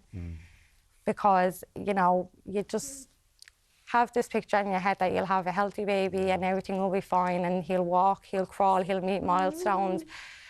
But I always remember saying to me, Reuben is Reuben. He's not known as Reuben with cerebral palsy. He will always be your baby boy, which since that day I've always took, you know, on board. I've never looked back since the day of walking out of that room. Reuben is always Reuben to me, and from that diagnosis I was always saying, how can I help Reuben live the best life that Reuben can? Yeah. And with Laura Lynn's help he is as well. But could you, because before we came on air there, you were literally just talking us through a day. What's a day like with Reuben? A day with Reuben is 24/7. Reuben is judge fed since last year, because Reuben has a slow gut. So this is that's his drainage bag. That's his drainage bag, and then this is how he's fed. His so he's machine. fed through a tube.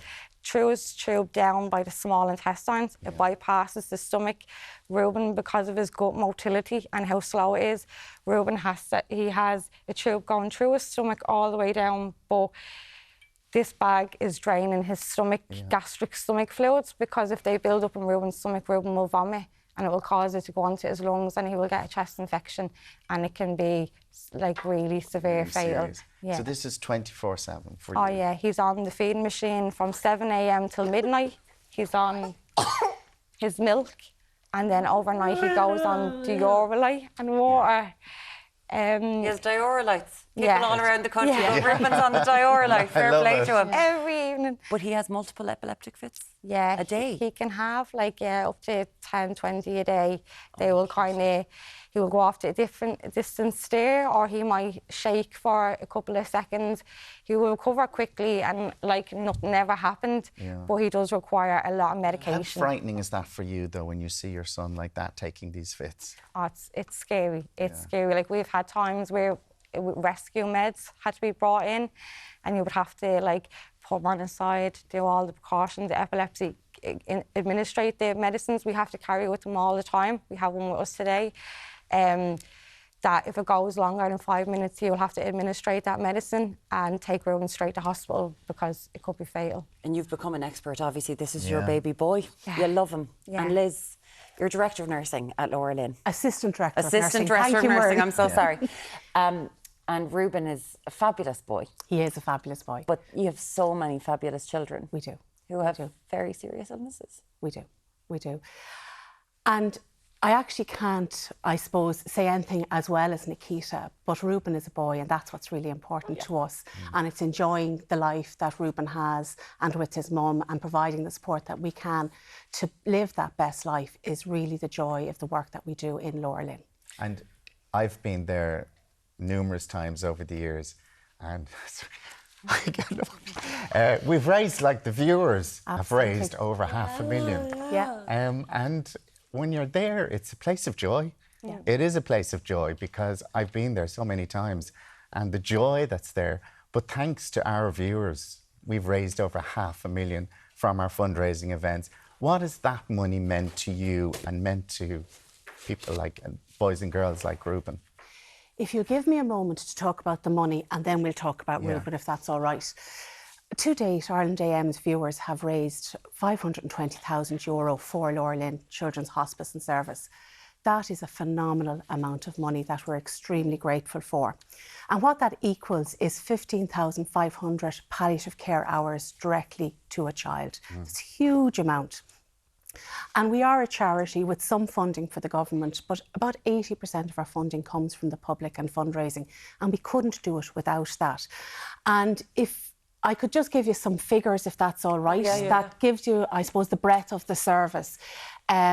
Lynn 2023 provided over 1,800 bed nights in the hospice to children with life-limiting and palliative care diagnosis. With that, we used 1,500 nights for family in family accommodation. So on site, we have 8 rooms for children to come and stay and be cared for and have short breaks. But we also have 4 family rooms. So some families may choose to come and stay in the hospice during their stay. And that's something that Nikita loves doing.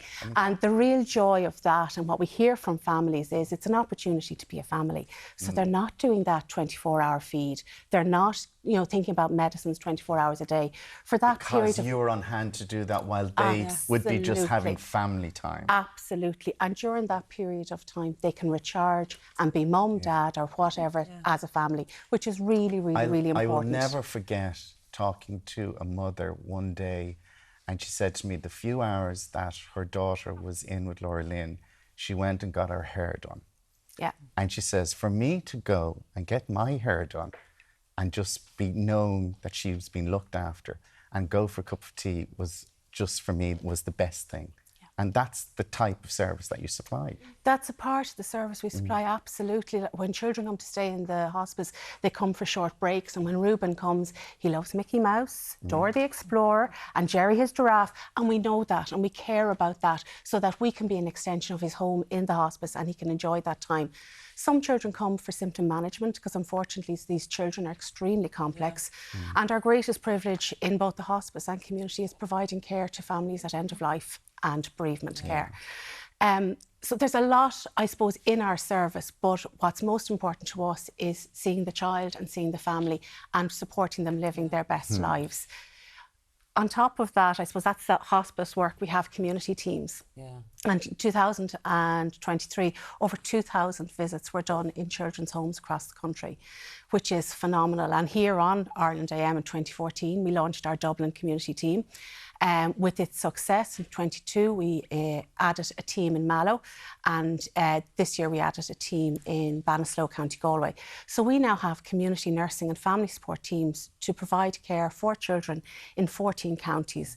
Our vision through our strategy is to increase that to the 26 counties. So with your continuing support, that's our vision. Our vision is that we'll provide care to children and families where they want it. It's phenomenal. If anyone gets a chance to go to Lynn, it is something else to see. And the volunteers you have, they've volunteers for 25 years in Lynn. It's unbelievable. People coming and with the children.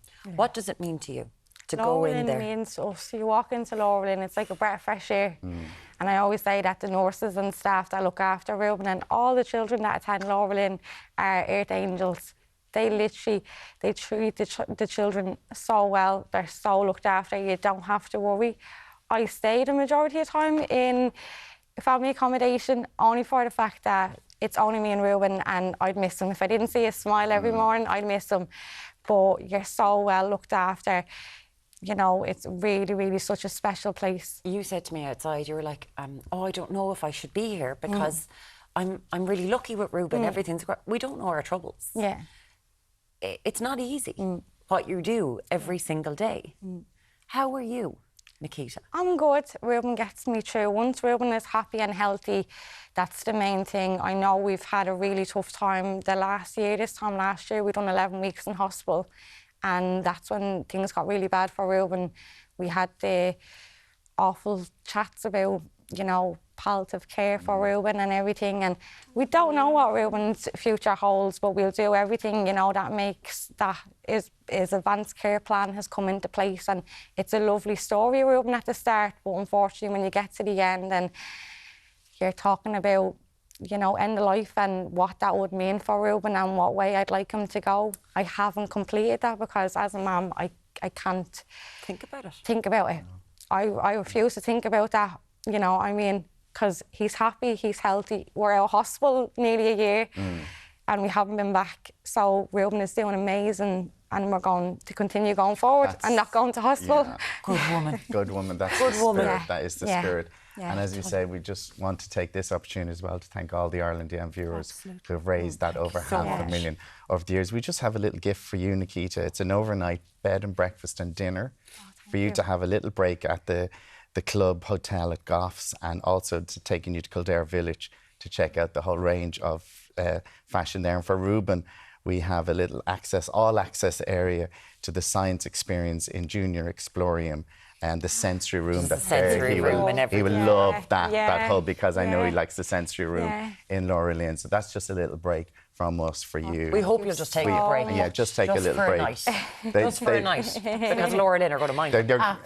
Laura Lynn will be minding Ruben 100%. And listen, once again, thank you for coming in and sharing your stories. And it's because of people like you coming in and sharing your stories that we get to know about Laura Lynn. And some other people might know. We're just so close to we know the fabulous service you do, but people out there might know. So we're delighted to shine a light on it again.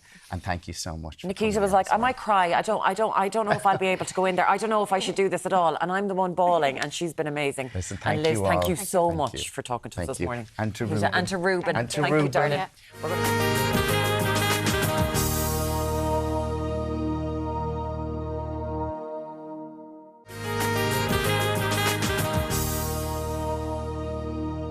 Welcome back. Now looking for something fashionable yet comfy to wear this weekend. Well, look no further, because Rob Condon is going to show us how we're going to be styled for the weekend. Good morning to you. Good morning. Lots of really stylish pieces. We've leopard print, we've florals, we have everything this morning. We've beautiful cohorts as well. Fantastic. Let's start with Christina and our first with look. Christina's first look here. This cohort is cash. Yes, which it is exclusive to the Casual company. They have this in a few different colours. They've had it in kind of a khaki green. They've had a black with a lime stripe, but I love this one here.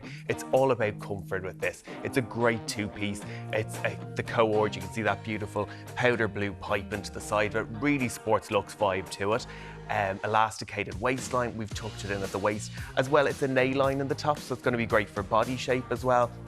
A little bit of a V neckline to the top of it there. I just think it's a great look. That'd be great getting on a flight or something. Exactly, like that, wouldn't it? exactly. You can, and even if you're bringing it away on holidays, roll it up in your suitcase. And you could also mix and match it if you were bringing it on holidays or a weekend away. You could also dress it up as well if you wanted to go with a powder blue heel with it, a powder blue bag with it, and you could dress it up. But I think it just looks really cool with the trainers, keeping it really casual with this look. And you've just done a little earring. Yeah, just and a little around the trainers. A little simple earring there. It's the silver hoop earring. Oh, to go with the powder blue. Very nice, exactly. Rob. Matching it in. Gorgeous. Yeah, no, it is. It's really cute, isn't it? Yeah, it is. It's a cute look, and as well, it's elasticated waistline. It's comfortable, as you say, for travelling. It's a perfect outfit. This is what we saw earlier on. Yes. I thought this little bomber jacket was Next really up, cute. Natalia is with us. We've got the crop bomber jacket. I love this jacket because I think there's so much you're going to be able to do with it in your wardrobe. Wear it as it is now. You could layer this piece up. You could also bring it to your workwear wardrobe if you went with like a high-waisted, really wide leg 70s style trouser and a heel. Definitely would work with this look as well, or wear it with a pair of denims, or as we've done this morning with the leopard print trousers. Is it just in that colour? It is at the moment just in this colour, but I'd say they will probably get it in. They're always great for different colourways. On it. There's a lovely little box shape to it. Yes, it is. And you've just put it with a little tee underneath. Yeah, just going with a simple white tee. I like the white tee because it's a high neck to it, but these joggers here from the Casual company, they're really cool. They're the Eliza. They're new to the Casual company.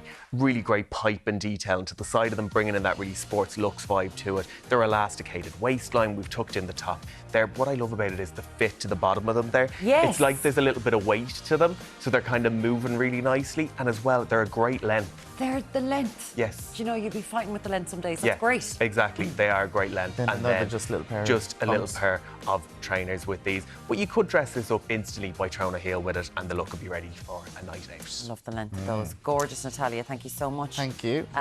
Shia for us next. Yes, and we've gone with a floral print dress with this look here. Really great floral print. I think it's a really, really great autumn floral as well. You could put a belt with this if you wanted to break up the print of it, but I think it works really well. Elasticated waistline to it. It has that kind of effect of a faux wrap dress with it. Pockets to the side of it here. They're always great for having pockets in their dress, and you can see that pleat and detailing to it. It's a midi length to it, so another great length to this dress. What lots you're going to be able to do with it. You can see the fit, the flare to it there. Brilliant. And with the knee-high boots, it will be great whether you go brown or black, actually. Exactly. You're going to be able to transition, go with a pair of tights, knee-high boots, little leather retro jacket over it, or an oversized blazer, and it's going to work really great. We've gone with a pair of mules here with it, so nude mules. Again, you can see nude works really well with it, but as you say, brown, blacks are going to work really well with it. You could even go with like a brown suede boot with this, and then like a retro brown suede. And I love the little bow detail. Darlene Maudsley, eat your heart out. That's really cute. A really cute piece to add. We're seeing lots of bows, hairbands in her accessories this season. Yeah. Lots. Yeah, did you see all the 4x4 women when they were running? They all had the bows in the hair. It's gorgeous, isn't it? Yeah. So loads of pieces like that. And then these gorgeous earrings, they're kind of a hammered gold effect to these earrings, which are going to go great with any outfit in your wardrobe. Absolutely. Lovely. Thank you so much, Hubert. Cheers. And we're going to look at our final look today with Christina. Yes, our final look, we have gone with a simple LBD. Everyone needs one in their wardrobe. Black dress with pockets. Yes, with pockets.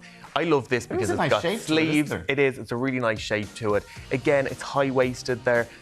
You can see the pleated detailing to it. What I think is great about this dress is you're going to be able to dress it up or really dress it down. We kept it quite casual this morning, but instantly going with gold accessories with this, a gold belt, gold heels. It's the puff sleeves give us a nice it's look, really going to dress it up or wear it simple as we've done this morning. It's all about the fit to this dress. It's an A-line dress, so again, you're going to get really great for shape, and again, you can see that fit and flare to it. Pleated detailing to it. And the sizing is good in this, Rob? Yeah, it is. It goes up. In the sizing. It's really good. It does, you have dressed it down because of the trainers. Yes, we've dressed it down with the trainers, but instantly thrown a heel with this. It's going to dress it up. And you could bring it to any event. You can see we've gone with these white trainers, but they've got the gold detailing to the side of them and the back of them, so you can see gold does work really well with it. And the headband. And then this beautiful headband. So it's like a velvet and then gold detailing to it.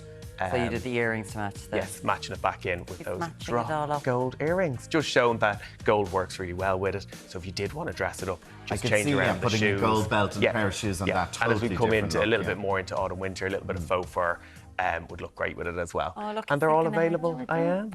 And they're all available right now at the Casual Company. Lovely. Thank you so much. Thank you. As soon as he sat down, Alan was like, now, did that shirt come with the sleeves zhuzhed up? Or did you do it yourself? Rob was like, I managed to zhuzh them up myself, love. Yeah, he did. Now, coming up next, we're going to get into the celebratory mood. Yes, Michelle Lawler from the Nude Wine Company has some bubbly for our 25th anniversary. See you very shortly. That's exactly what we need.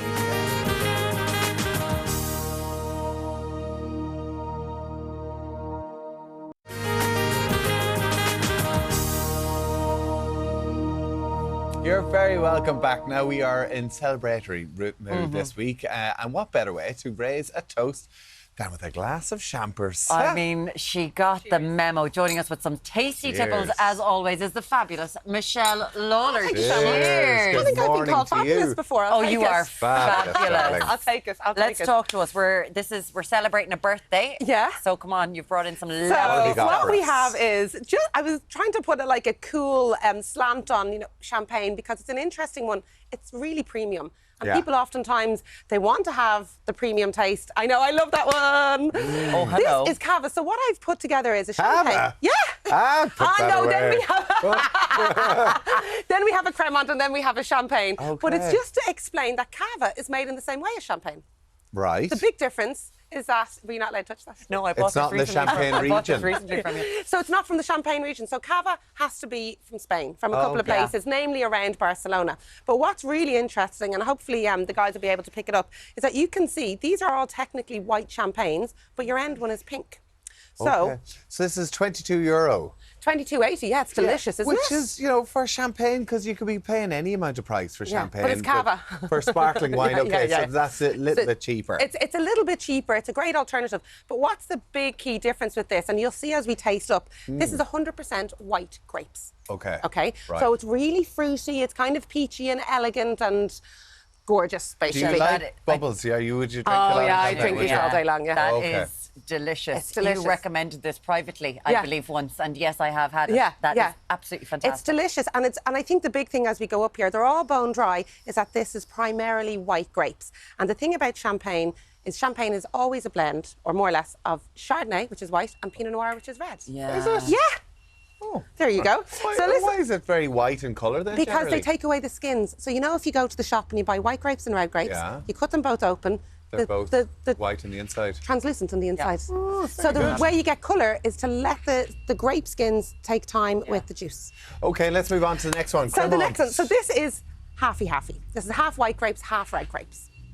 Okay. Okay, so we're going up. We're going up. Right. We're going up the ladder. Just drink it. Just drink it. It's starting to hit the brain. So yeah. you'll see with this one, when this is pure white grapes, it's really fruity. That one gets a little bit more savoury, a little bit more brioche. This is Cremant. I prefer this now. Yeah, look, you'll see as the styles go up. So Cremant is champagne style, made everywhere, but not in France, but not champagne. Okay. So this is called Cremant de Bourgogne. So Burgundy, so very close to where the Champagne region is. Oh, right, okay. So if you're getting Cremant, It's annoying that they champagne can't call style. it a champagne. Champagne style. It's made in the Champagne way, but it's not in Champagne. Champagne's a place. It's really gorgeous. You go on a holiday. I know, but it's so annoying that they have the monopoly on that, isn't it? Yeah, Even though they might be making it better. Like Prosecco, like Bordeaux, Yeah. like Chablis, like Sancerre. It's And all the just same add rules. an extra €20 at least on the price. I know. And that's what they set the prices. I'm going to in ask a Champagne. really pathetic question. Go for it. It's chilling it. Yeah. Just whatever. Put it in the fridge for a few hours. Oh, yeah, like ice cold. It is Ice cold. really delicious ice Have it cold. that Like, way. so definitely put it a long time in the fridge or wrap it up in the cloth and soak it.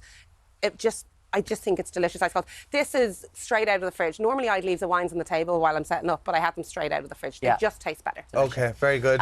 How long do the bubbles stay? How long does it take?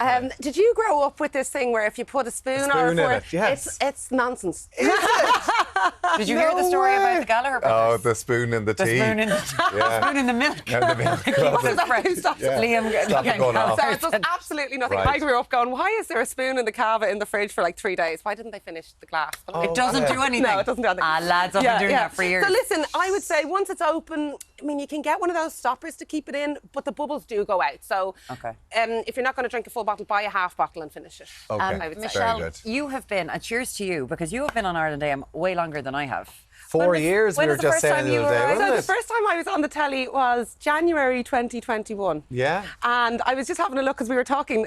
I think my second ever segment was Tommy's My birthday, and I had birthday. to bring in Of course. Exactly. Of course, wine arrives and Tommy arrives. But it was a backing business, wasn't Yeah, it? so I would follow a lot of business stuff, and I always think Virgin is amazing for that. And when I had seen the backing business, we sent in our video, and you're like this, please let me, just any break, because COVID was so hard, and it was so difficult just to even find your feet. Because he just set up.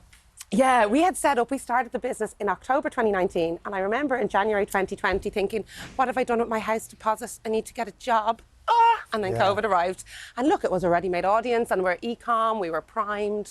So we were lucky. It was perfect. You and came people on. were loving their wine And during about a year COVID. later I was on. But backing business was amazing But for us. you did backing business, and then they went one day, Tommy needs a drink. I wonder would that Absolutely. Michelle Lawler come Sorted back me to out. us. The nude wine company came to the rescue. That's Very good. Yeah, Yes, it's great. amazing. We were really right place, right time. And I would always say about all you guys, I really feel like you understand the power that you have when you're with any business. You're so positive and helpful, and it changes a business's course when you can get that exposure. It's so important. And it's a little bit like this with the wine, but you're always very supportive of other businesses. Yeah, You bring in women have been food great over the too. years. Yeah. Because it's always about pairing the wine with something. Yeah, And this yeah. time, I mean, savoury probably would go with the champagne better. These but you macaroons can are absolutely beautiful with Really? this. Yeah, Okay, beautiful. Urban And- Kitchen have been so good in this lot. And the one thing that we like to do in Ireland AM is when someone comes in and they're as effervescent and fabulous as you, we do love to go, come here, will you come back and do an old slot? yeah. So we really appreciate Oh, you and I coming really in appreciate all the energy time. in the team and everyone. It's just been brilliant. great. So let's raise our final glass. The champagne. What's this one? Okay, so this, you can see that this is a Different rose colour. It hued. is. This is 80% red grapes. So it's technically not a rosé champagne, but it's red grapes. And when you taste it, if you think about red wines, it's more in that kind of savoury flavour. It's a bit more gastronomic. It's bone dry. Oh my God. Oh, I know. It's really serious. Very good, isn't it? That is the word. It is. I mean, that it's hits €70, you. but it's beautiful, Yeah, isn't it? yeah, Absolutely worth it. So this is a grower champagne. You probably have never heard of any of these. There's no marketing in any of these. And I have no glass for you. Wait, what? You have to have one of those. There you go. God, you can drink out of ours. I drink out of a dirty welly.